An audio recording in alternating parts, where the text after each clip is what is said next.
Welcome to the Jack and John podcast. I'm Jack. And I'm John. We're on a mission to help you focus on Christ.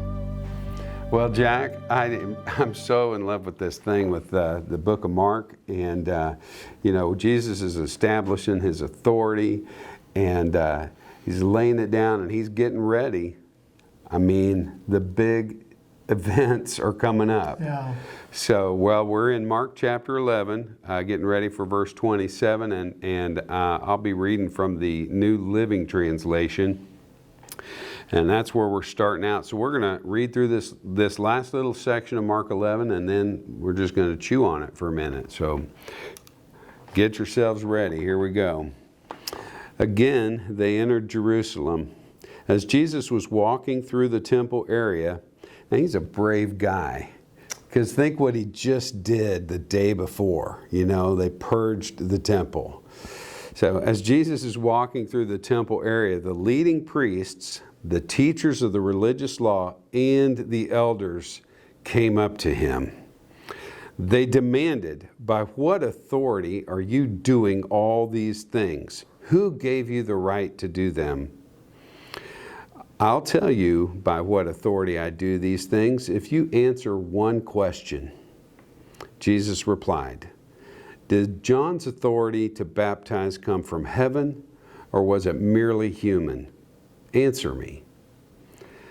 They talked it over among themselves. "If we say it was from heaven, he will ask why we didn't believe John. But do we dare say it was merely human?" For they were afraid of what the people would do because everyone believed that John was a prophet. So they finally replied, "We don't know." And Jesus responded, "Then I won't tell you by what authority I do these things." Yeah. And then he drops the mic. Yeah. Mic drop. Yeah. He's so brilliant. Yeah, he's so very, very smart. And he sees into their hearts. And he knows exactly what's going on. This is not a shock to Jesus that he's being asked these kinds of questions. And they're leading questions. And they're questions that are meant to make him get into trouble, either with the people or with the government or with God or with I guess maybe even the Jewish nation. And so he doesn't let them get away with it. He's in control. Once again, I think this is showing his lordship. And it's kind of an amazing thing that these guys are smart enough to figure out exactly what is going to happen depending on what Jesus says. Another way of looking at this, Jack, is right here with these words. He's uprooting that fig tree. Oh, yeah, that fig tree. Yeah, because he's showing a disregard for the leaders, the teachers of the law, the high priest, because they know by what authority he's doing it. The scripture tells us. Well, and if you were to say God, then they would immediately arrest him for blasphemy. Right. They're just trying to trap him. It's not because they don't know. It's because they want to trap him. Right. Yeah. And it's interesting to me that we have to come to the belief and the faith and the understanding of the authority of Jesus Christ. That he is more than just a man in history. That he's more than what a lot of people, I think, maybe give him credit for being. He is God in flesh. And he came down and he speaks with authority. And it's the authority of God. And by the way, he has said that before.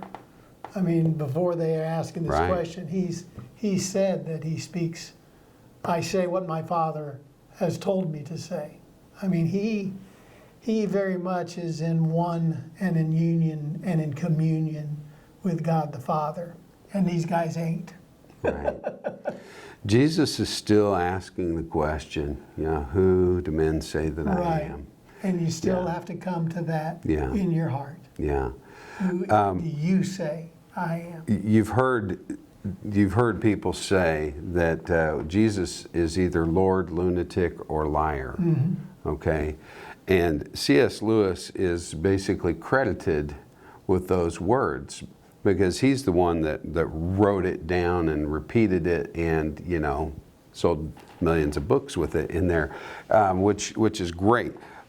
But those were words that helped bring him to faith because it was his conversations with J.R.R. Tolkien about faith, because C.S. Lewis was essentially an atheist. Right.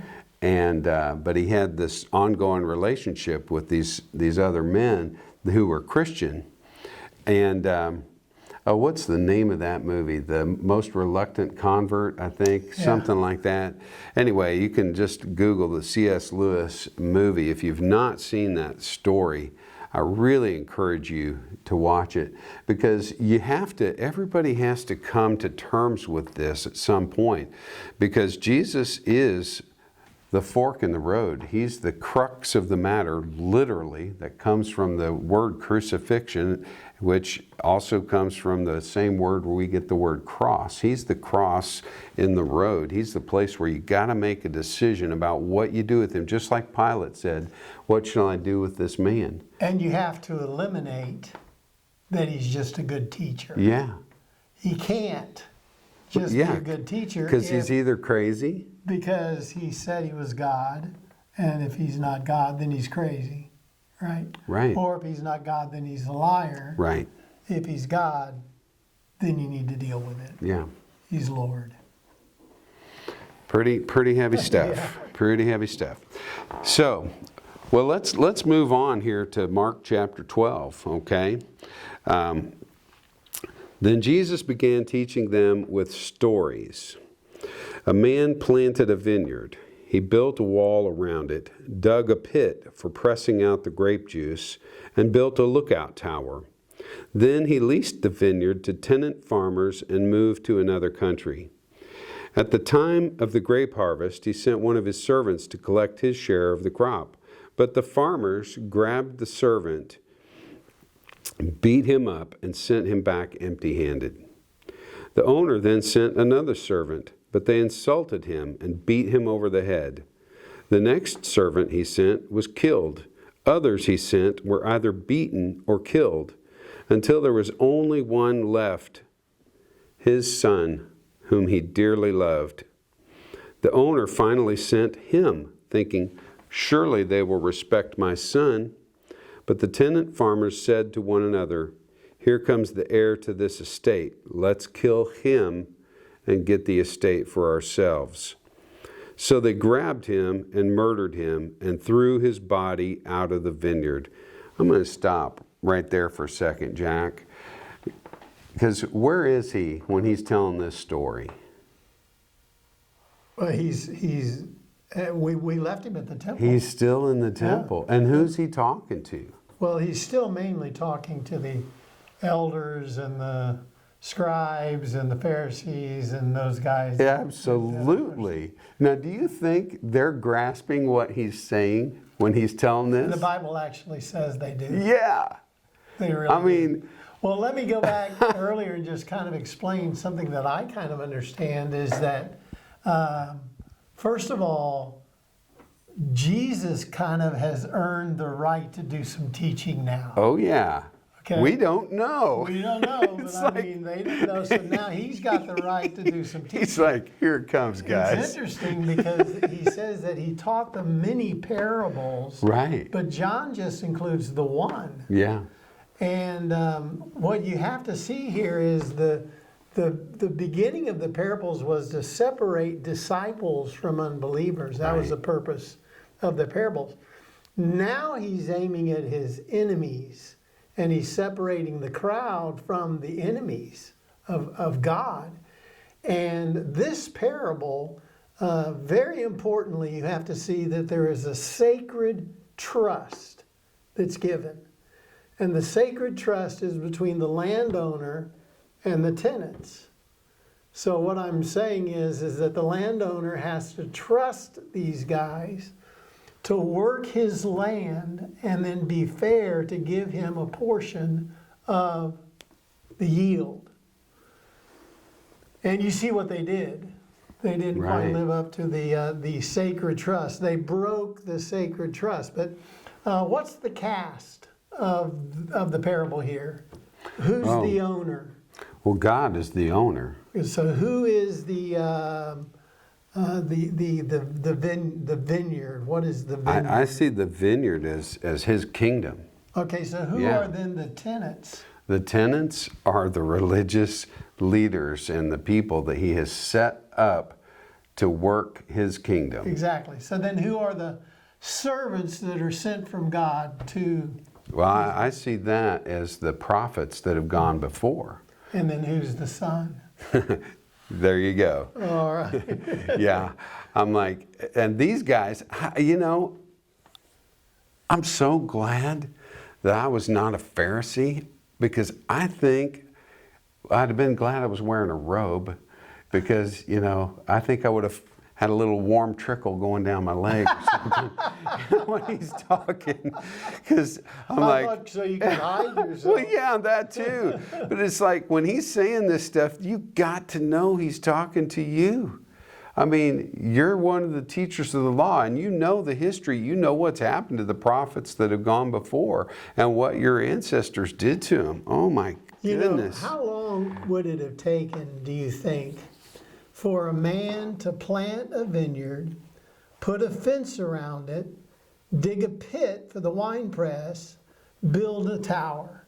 How long do you think in those days it would take for it? Would take a couple of years. I would think a couple of years. Yeah. Yeah. So unless you had a bunch of Amish around. Yeah, that could really work a lot of hours.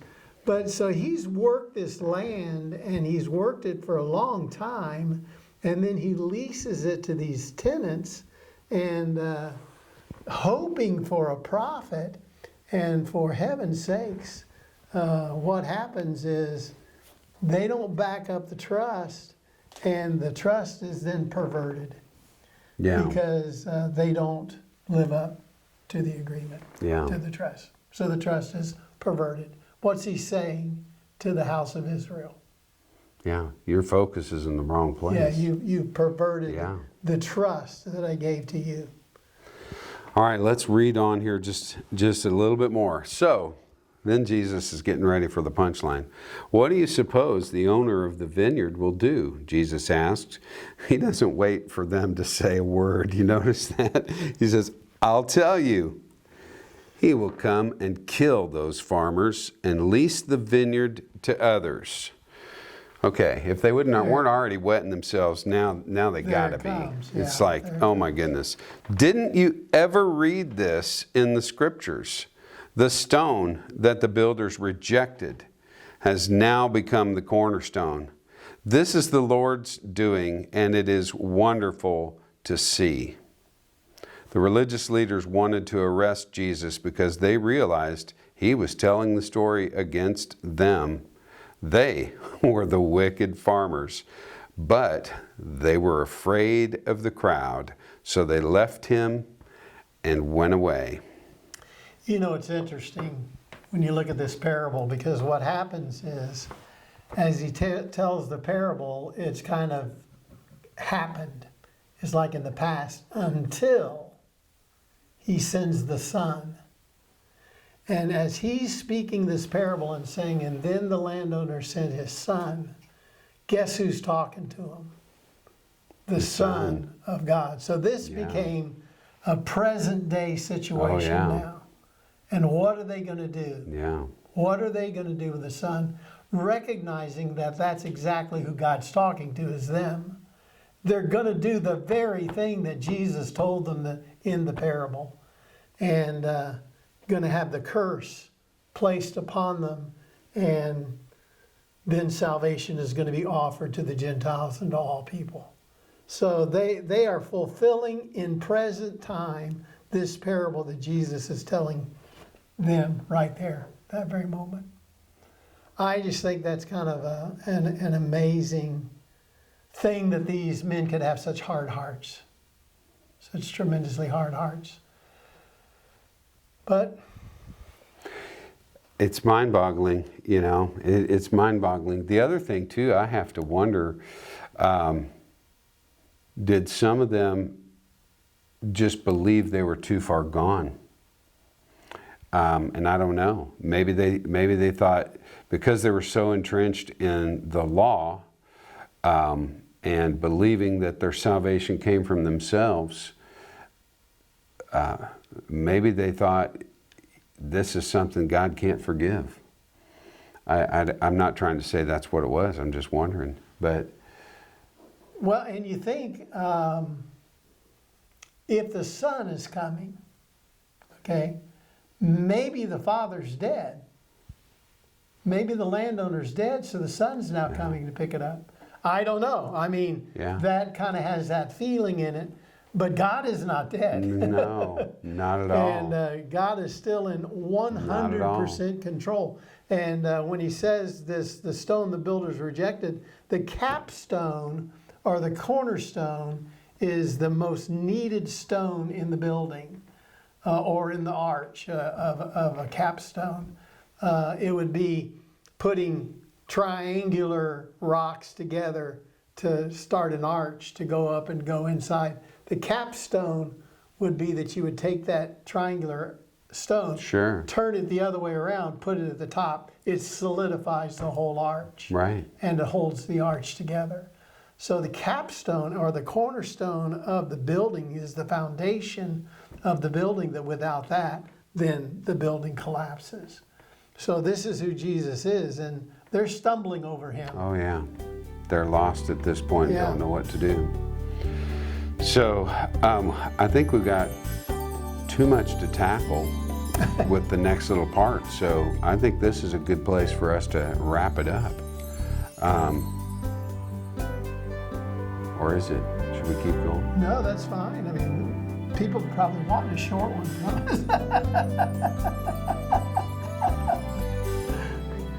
All right, we will start again next time. Right? Oh my goodness. We're going to pick up at Mark chapter 12 and verse 13 next time around. So, well, thanks for joining us, guys, and we'll see you here in just a little bit.